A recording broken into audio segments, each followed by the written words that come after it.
सूरजवा संग धरली ग छौरी मुखिया जी के लहरिया में। नंदकिशोरवा संग धरली ग छौरी मुखिया जी के लहरिया में।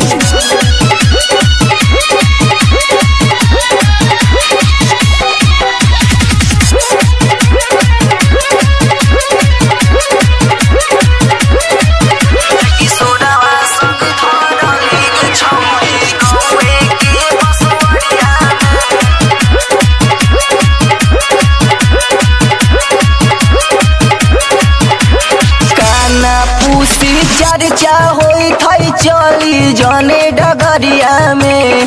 काना पूसी चर्चा होई थई चली जने डगरिया में। अगे चली जने डगरिया में। मुकेशवा संग धरली ग छौरी गौए के बसवरिया में। जयकिशोरवा संग धरली ग छौरी गौए के बसवरिया में।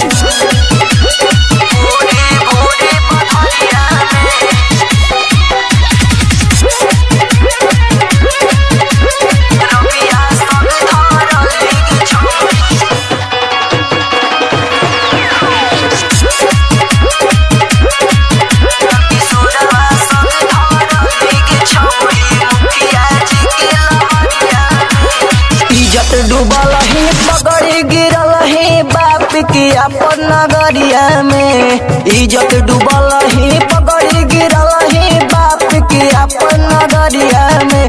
अगे बाप के अपन नगरिया में। रिबोधवा संग धरली ग छौरी भोरे भोरे बधरिया में। रबिया संग धरली ग छौरी भोरे भोरे बधरिया में। उड़ल है हाला टोला मोहल्ला जिला औरी जवरिया में। अगे जिला औरी जवरिया में। सूरजवा संग धरली ग छौरी मुखिया जी के लहरिया में। नंदकिशोरवा संग धरली ग छौरी मुखिया जी के लहरिया में। अरे पूरा इंडिया हिली बाबू, खाली तू देखत जा।